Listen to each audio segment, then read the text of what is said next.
The annual meeting of the EBMT has overseen 50 years of development of state-of-the-art treatments, changing the lives of patients around the world.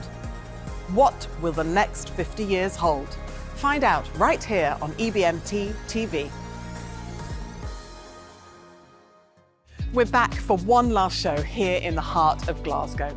But even as we bring EBMT TV to a close, there's no slowing down in the content we're bringing you.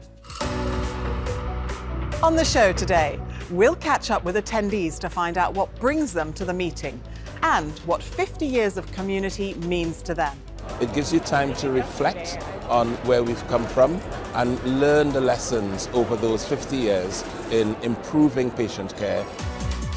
And travel one last time around the world to find out what's happening in this exciting field. Being able to be spearheading cellular therapies and stem cells and regenerative medicine is something that we are very proud of. You'll find EBMT TV on screens, the meeting website and app, and on YouTube and X pages. But first, we caught up with some experts looking at what the next generation of cellular therapy might look like, from AI-driven improvements to harnessing the microbiome.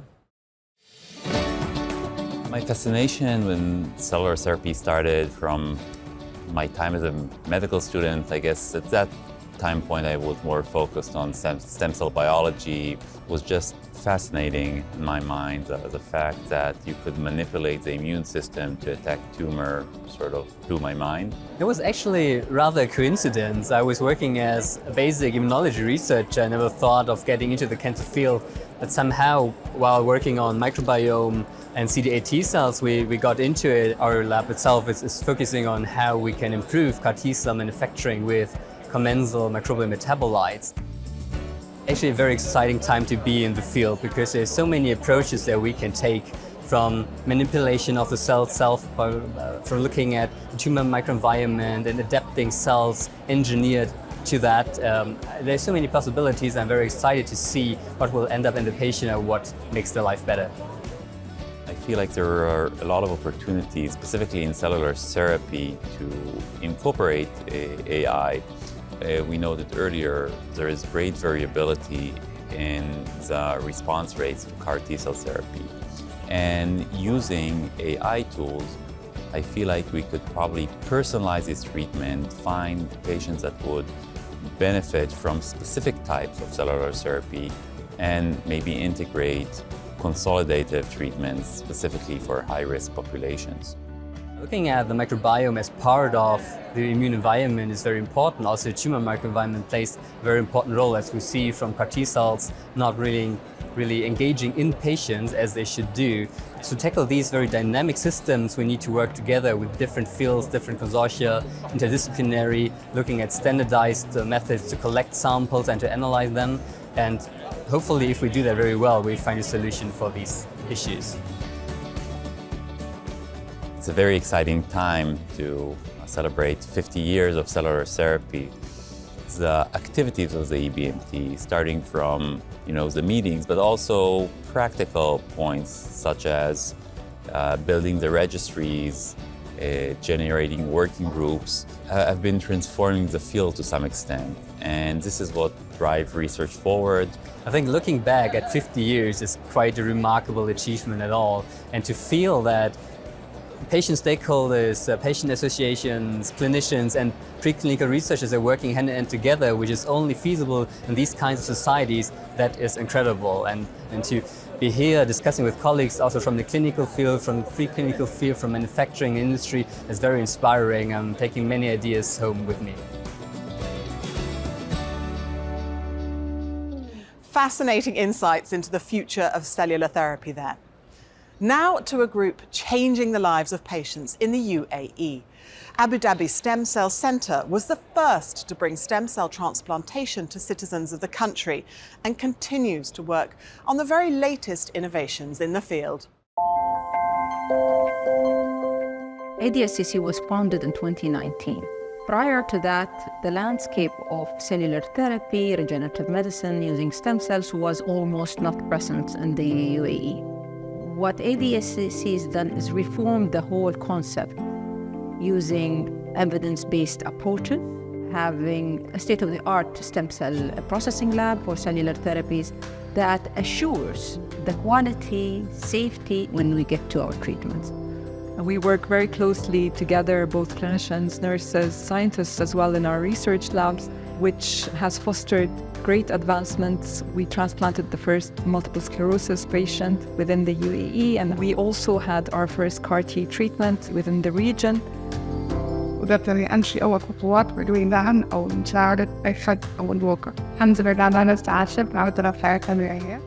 It is the most rewarding moment when you see your patients back after discharge in the clinic, doing well, with a smile back on their face, and they have hope and planning for their life forward. This is really a great moment for all of us involved in the patient care.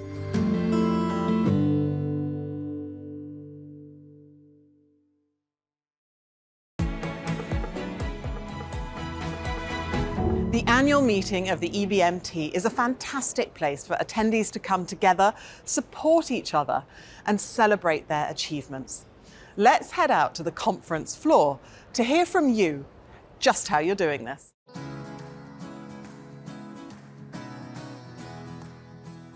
I've never been to anything like this before, so it's good, it's different, and yeah, there's so much variety, so you can pretty much pick what you want to go to and what's most interesting to you. There's a lot of energy around collaboration and like just kind of like bouncing ideas off of one another, and it's just it's a great space, it's a great conference. I really like this, and I would certainly encourage anybody, young people, older people, physicians, patient advocates to come and attend.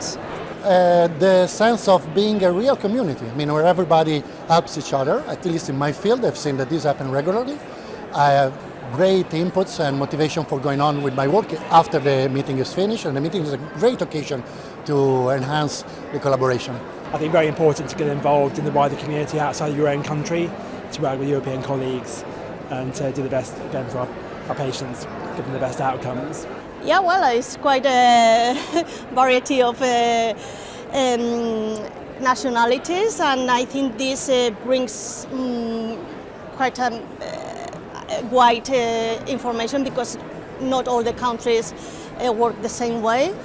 We don't have all the approvals, the same medication, the same treatment, so it's quite enriching our practice. I'm hoping to attend and present a poster next year. So yeah, I think it's huge. It's got global recognition and I think a massive platform. Let's head even further afield now and visit China. Chang University School of Medicine is one of the country's leading providers of research and patient care in HCT. Founded in 1947, the first ever hospital school medicine, Zhejiang University, is the earliest affiliate hospital of the Zhejiang University.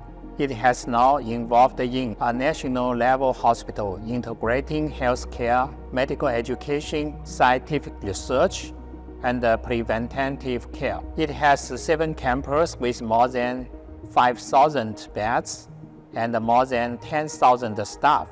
The Department of Hematology and Bone Marrow Transplantation Center has 300 beds with 70 sterile chambers for transplantation and 70 doctors. We perform more than 500 transplantations each year, and 65% of which are haploidentical hematopoietic cell transplantation. Some innovative CAR-T cells achieved great success, such as non-viral PD-1 integrated anti-CD19 CAR-T cells achieved the best clinical efficacy for refractory and relapsed B-cell lymphoma. More and more patients benefit from CAR-T therapy.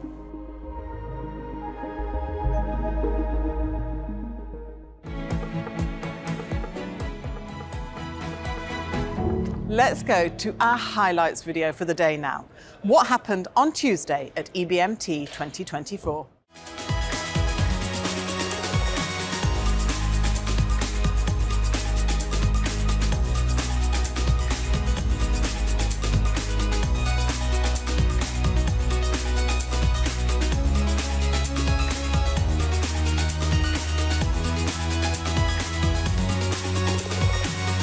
It's almost the end of our last show, but as we wrap up, we wanted to hear from this year's attendees just one more time. As the meeting reaches 50 years, what keeps you coming back?